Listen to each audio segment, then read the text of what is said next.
अंतर मन में ज्योति जगा लो, होगा दूर अंधेरा। ओम शांति। आज के चिंतन का विषय है रुकावट के लिए प्रसन्नता है। वास्तव में यह बहुत प्रचलित कहावत है या प्रचलित वाक प्रचार है, जिसमें यह अक्सर कहा जाता है कि रुकावट के लिए खेद है।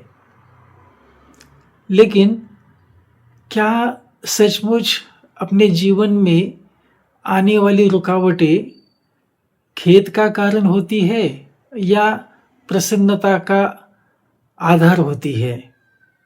इस बात के ऊपर आज का हमारा चिंतन या इस परिस्थिति के ऊपर आज हम कुछ विचार या कुछ विश्लेषण करने की कोशिश करेंगे।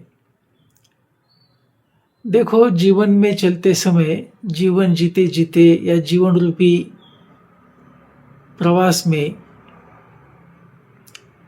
कई बार हर दिन तो एक जैसा नहीं होता है।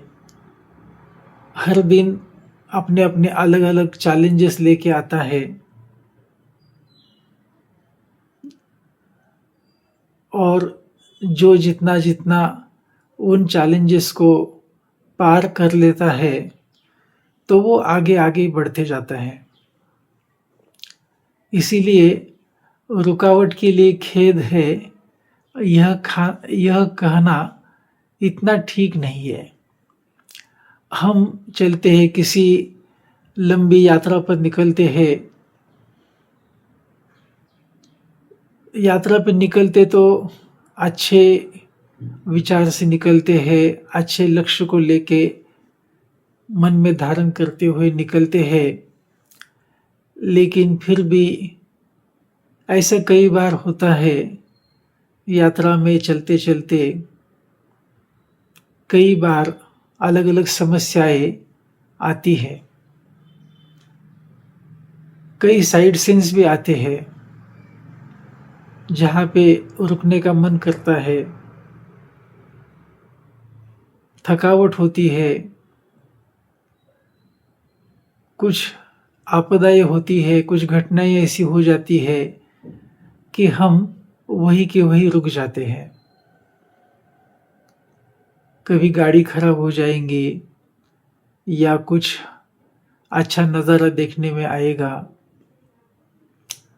तो रुकना जैसे कि स्वाभाविक सा हो जाता है।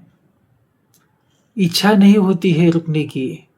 हमें तो अपने लक्ष्य पर चलना होता है, पहुंचना होता है, फिर भी रुकना पड़ता है या रुक जाते हैं। लेकिन जीवन में ऐसे भी कई उदाहरण देखने में आते हैं जो विपरीत परिस्थितियों का सामना करते हुए अपने लक्ष्य को मन में धारण करते हुए अपने लक्ष्य पर पहुंचकर मन इच्छित फल कहो या सफलता प्राप्त कर लेते हैं। ऐसे भी कई उदाहरण देखने में आते हैं। और जब कोई अपने लक्ष्य पर पहुंचता है, अपने मंजिल पर पहुंचता है, तो उसके लिए तो जैसे कि आकाश ही सीमा हो जाती है उसके आनंद के लिए। उसका आनंद, उसकी खुशी किसी भी तरह से नापी नहीं जा सकती। वो अपने ही आनंद में, अपनी ही खुशी में, अपने ही हर्ष में मस्त हो जाता है। लेकिन कब? जब वह अपने लक्ष्य पर पहुंच जाता है तब। अगर वो अपने रुकावटों का या अपनी बाधाओं को देखते बैठे, उसका ही सोच विचार करते बैठे, तो हो सकता है उसका समय बर्बाद हो जाए और किसी लक्ष्य को पाने की कोई समय सीमा हो तो शायद वो उस समय सीमा के अंदर अपने लक्ष्य के ऊपर पहुंच न पाए और फिर हमेशा के लिए वो उस लक्ष्य से या उस आनंद से, भले लक्ष्य कुछ भी हो सकता है, लेकिन लक्ष्य प्राप्ति का जो आनंद है, लक्ष्य प्राप्ति का जो सुकून है, उससे वो हमेशा के लिए वंचित हो जाए। तो कहने का भाव यह है कि जब भी कोई रुकावट आती है राह चलते चलते, तब हमें खेद करते बैठने के बजाय हमें तो और ही प्रसन्न हो जाना चाहिए और हमें और भी मेहनत से, धैर्यतापूर्वक, धीरज को मन में धारण करते हुए, विश्वास को मन में कायम रखते हुए अपने लक्ष्य की ओर चलने का प्रयास अवश्य ही कर लेना चाहिए। हमारे जो हितैषी है, जो शुभचिंतक होते हैं, जो मार्गदर्शक होते हैं, जो पथ प्रदर्शक होते हैं, उनके प्रति आदर और आभार व्यक्त करते हुए, उनकी शिक्षाओं को अपने मन में धारण करते हुए, रुकावटों को नज़रअंदाज करते हुए आगे चलने का प्रयास सदैव ही करते रहना चाहिए।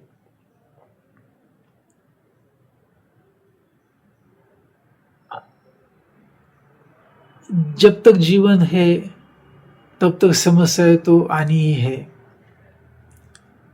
बिना समस्या जीवन हो यह असंभव सा लगता है आज के समय में।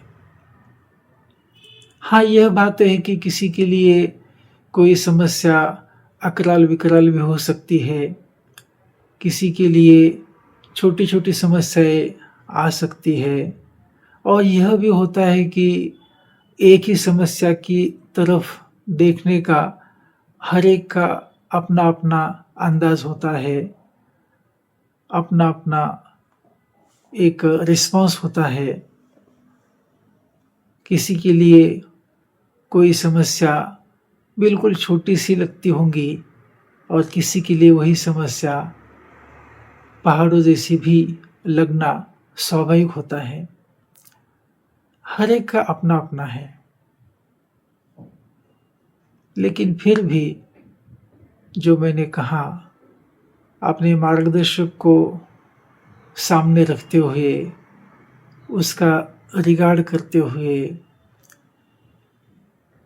धीरज और धैर्यता को धारण करते हुए जो आगे चलने की इच्छा मन में रखता है, मन में विपरीत परिस्थितियों में भी सकारात्मक विचारों को धारण करके चलता है, वह अवश्य ही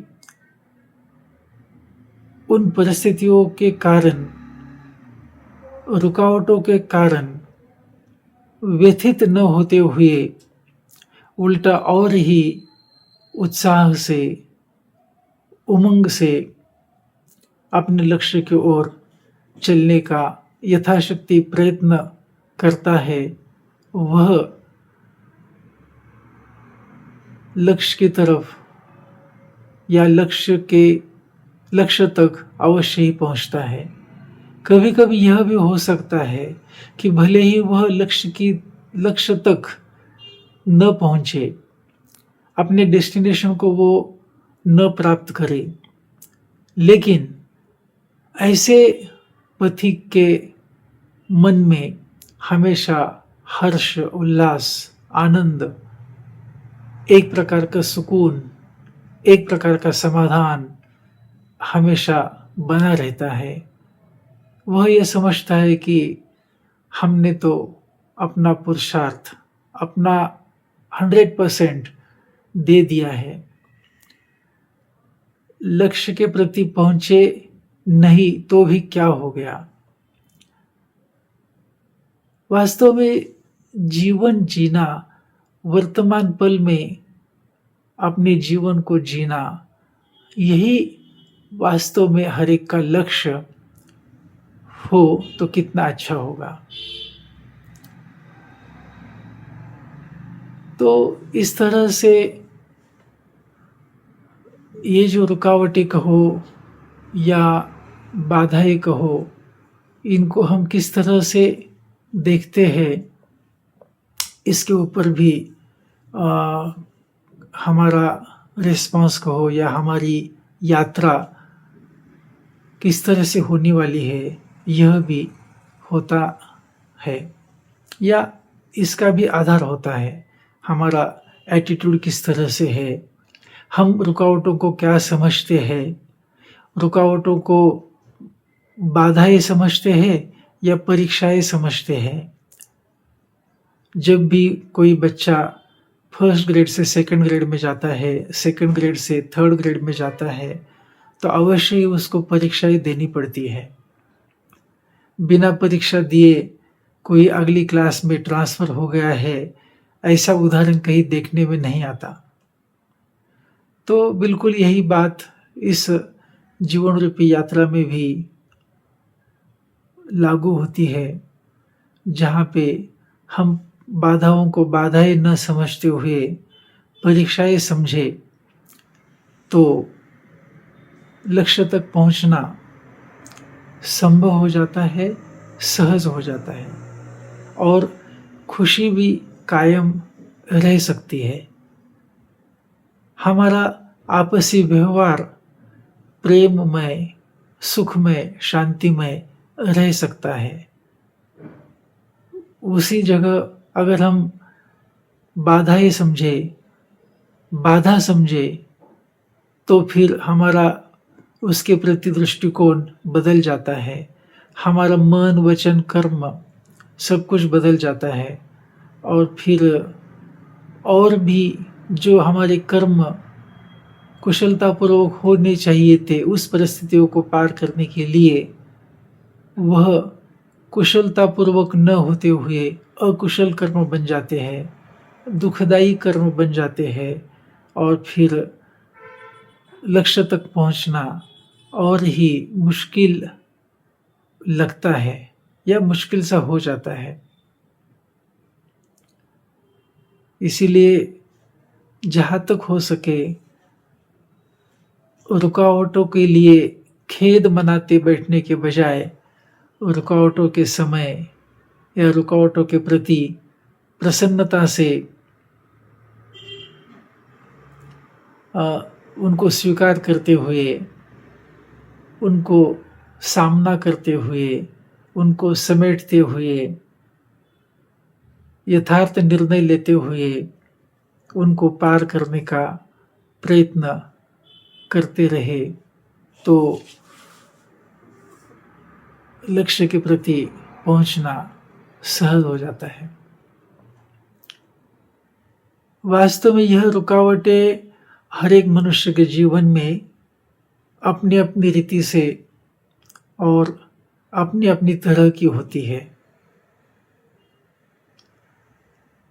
आत्मोन्नति के मार्ग पर चलने वाले साधक के लिए भी रुकावटें अवश्य आती हैं। आत्मोन्नति का अर्थ है कि हम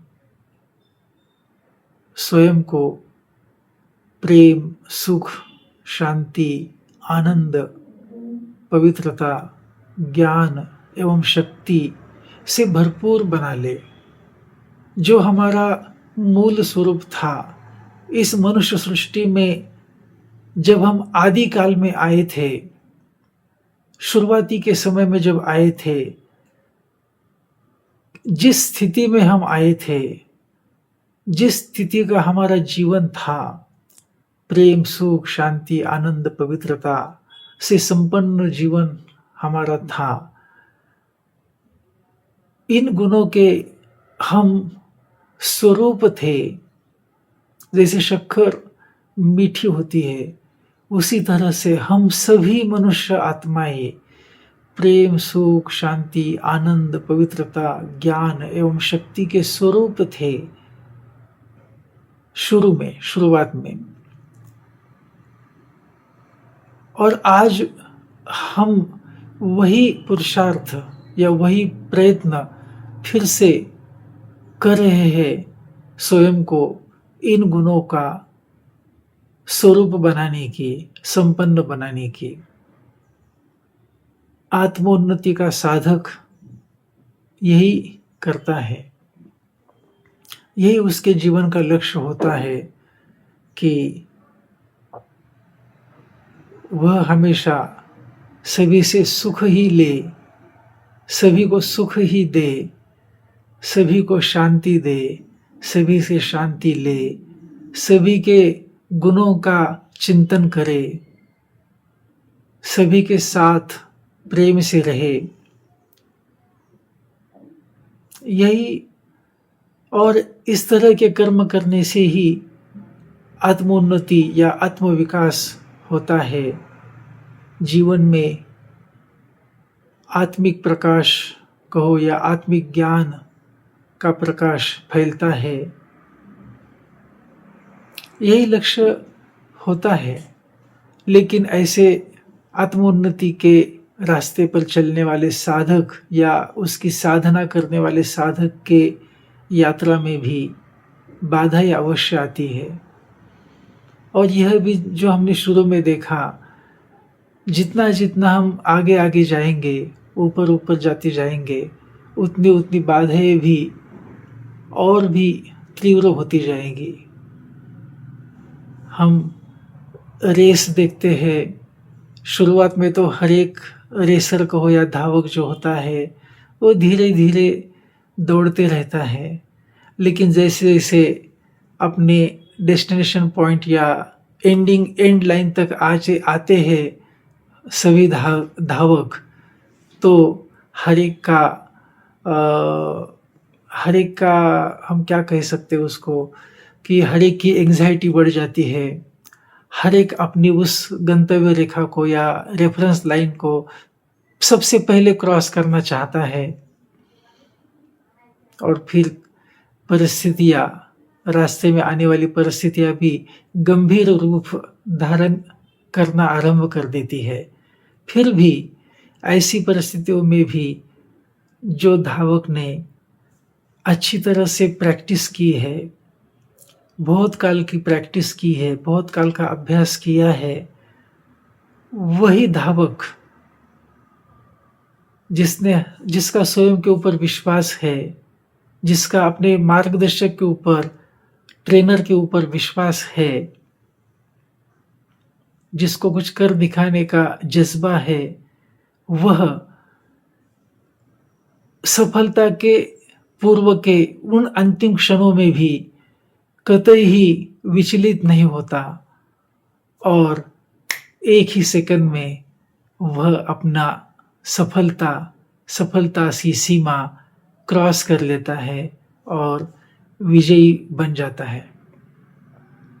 तो कहने का भाव यही था कि जितना जितना आगे बढ़ते जाएंगे उतनी उतनी परिस्थितियां भी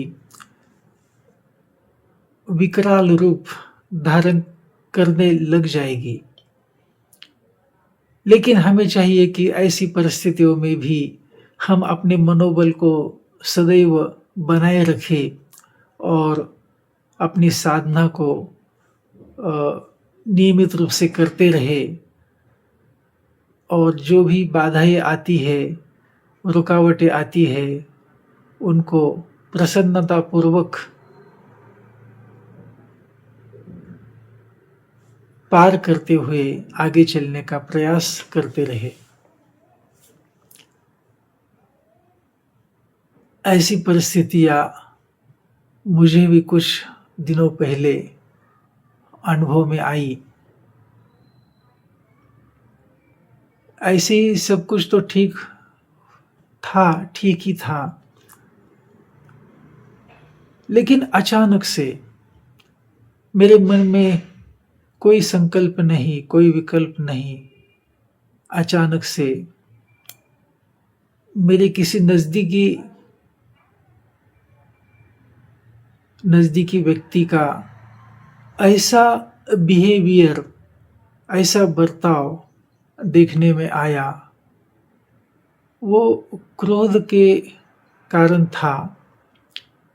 विकारवश कहो या क्रोध का आवेग आने से, भावनाओं का आवेग तीव्र होने के कारण भयंकर क्रोध को धारण करते हुए उस नज़दीकी व्यक्ति ने कुछ ऐसी क्रियाएं की जिन क्रियाओं को देखते हुए मैं शॉक हो गया। पल भर के लिए मुझे समझ में नहीं आया कि यह क्या हो रहा है। मैं बिल्कुल अपनी जगह से हिल गया, विचलित हो गया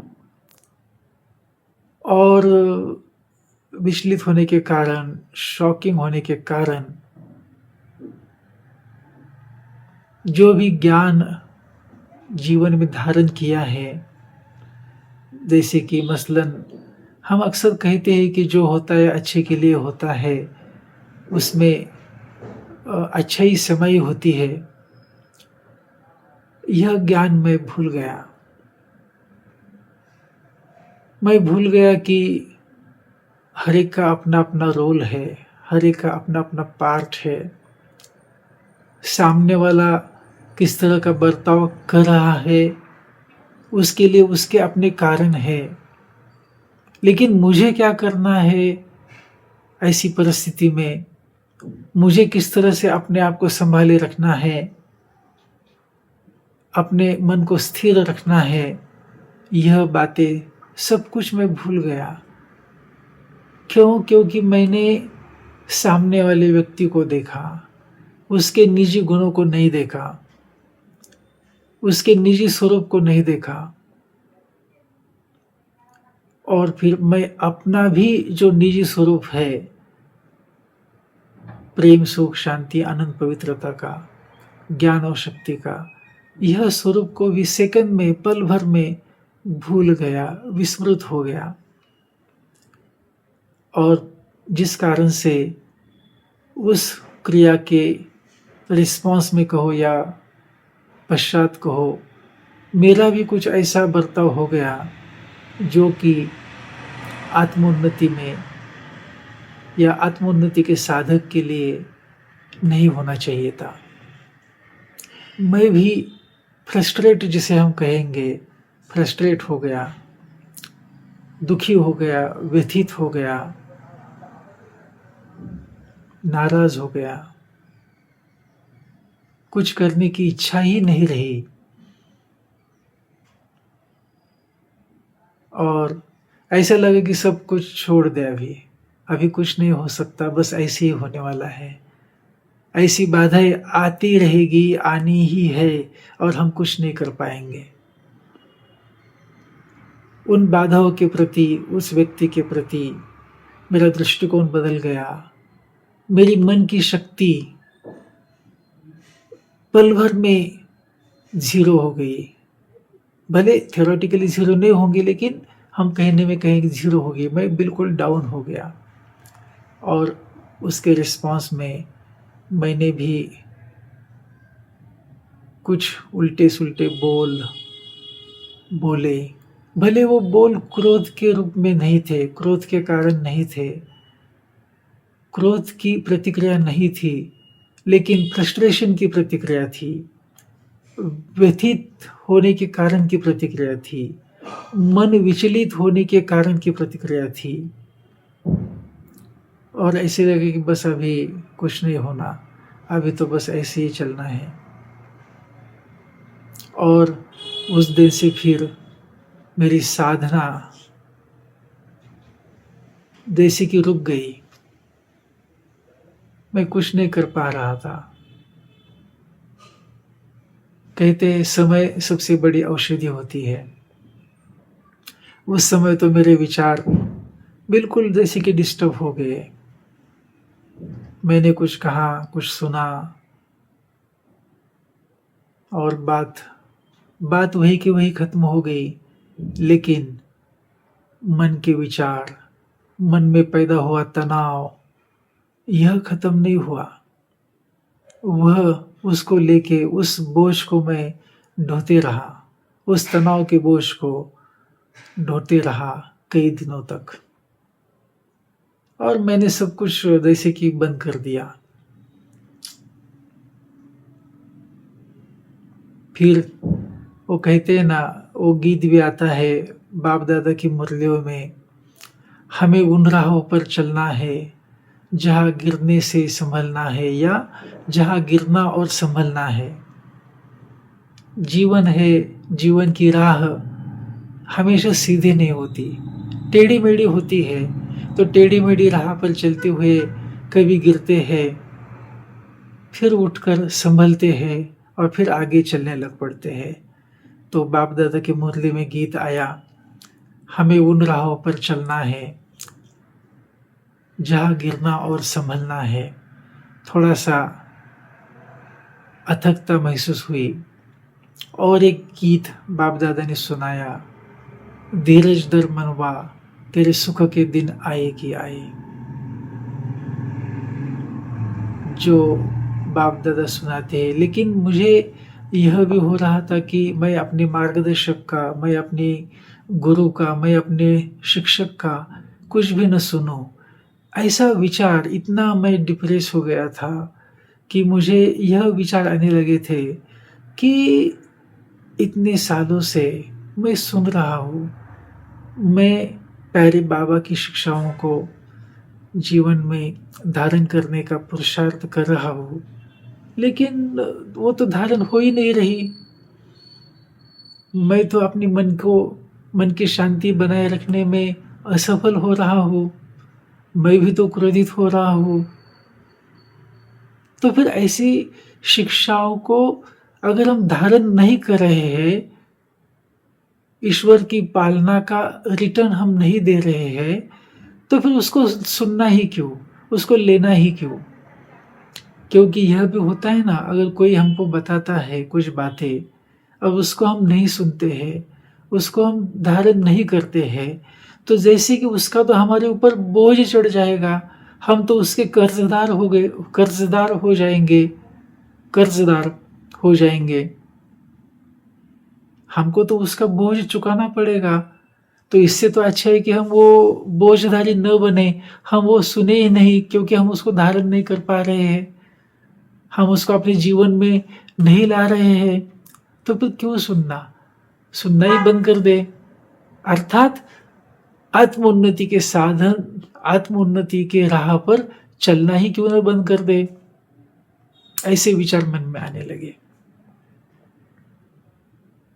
और ऐसे ही मिश्र विचारों में, मिश्र संकल्पों में चलते चलते अचानक से एक विचार आ गया कि क्यों न मैं अपने किसी उम्र में छोटे हितैषी को हो, या अपने किसी अपने को यह पूछ लो कि बात ऐसी ऐसी है, मैं सोच रहा हूँ कि मैं यह सुनना बंद कर दूँ।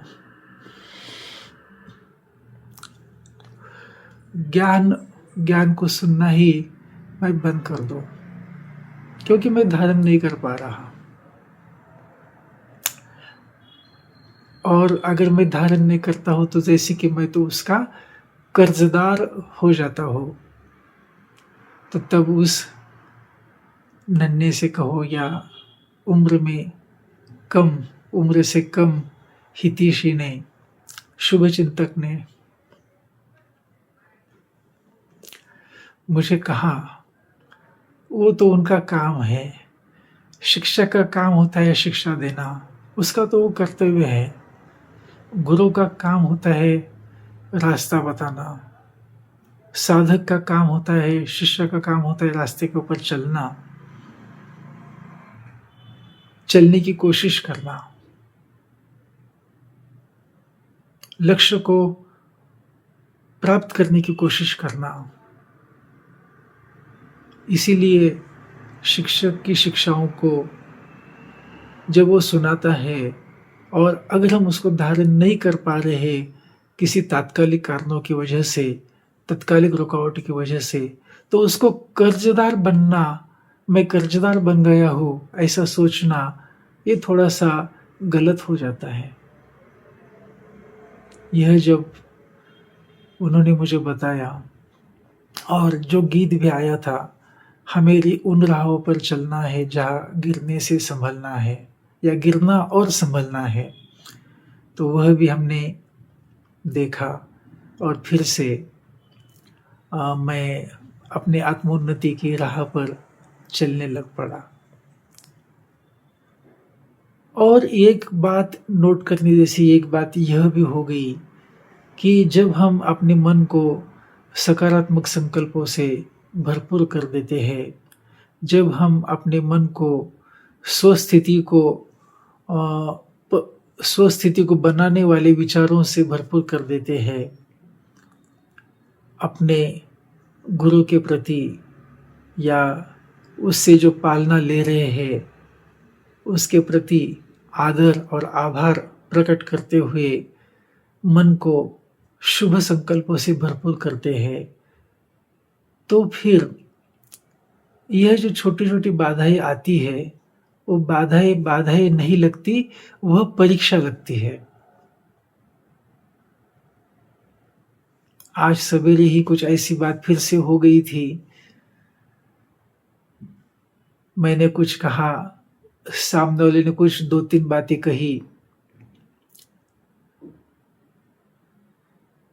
आचरण में परिवर्तन हो गया विचारों के परिवर्तन के कारण, लेकिन चूंकि मेरा मन शुभ संकल्पों से भरा हुआ था, स्वस्वरूप के विचारों से भरा हुआ था, प्रेम, शांति, आनंद से भरा हुआ था, उस कारण से मैं जैसे कि सेकंड में उस परिस्थितियों के प्रति खेद न व्यक्त करते हुए उसको तुरंत पल भर में पार कर करके मैं स्वयं भी संभल गया और सामने वालों को भी संभाला और परिस्थिति जैसी कि हट गई और फिर से हम अपने राह पर चलने लग पड़े। तो कहने का भाव यही था आज के चिंतन का कि हम हमेशा बाधाओं को बाधाएं न समझे, बल्कि उसे परीक्षाएं समझे। विघ्नों को विघ्न समझने के बजाय निर्विघ्न बनाने का साधन समझते चले। और जैसे मैंने अभी भी कहा था कि जब हम अपने विचारों को प्रति एकनिष्ठ होते हैं, विचारों को बंधे हुए होते हैं, तो फिर बाधाएं नहीं लगती, विघ्न नहीं लगते। वो छोटे विघ्न आते ही है तो भी छोटे लग जाएंगे और छोटे छोटे विघ्नों को पार करना सहज लगता है। हम अपनी स्थिति को जब ऊंचा उठाते हैं, स्थिति जब ऊंची बनाते हैं, तो नीचे के आपदाएं, नीचे के छोटे छोटे रुकावटें नहीं लगती। जैसे प्लेन से सफ़र करने वाले यात्री को नीचे की सिग्नल कहो या रुकावटें कहो, वो रुकावटें नहीं लगती। तो उसी तरह से भले हम इसी दुनिया में रहे हैं, इसी जीवन जी रहे हैं जिसमें बाधाएं आना संभव है, लेकिन हम ज्ञान को अपने जीवन में धारण करते हुए, समझ करके हम आगे बढ़ते जाएंगे, तो हमारी उन्नति भी होती रहेगी। और सबसे बड़ी बात, लक्ष्य तक पहुँचे या न पहुँचे, लेकिन हमारी खुशी, हमारा आनंद, हमारा आपसी प्यार, आपसी भाईचारा, वह सदैव बना रहेगा। अच्छा, ओम शांति।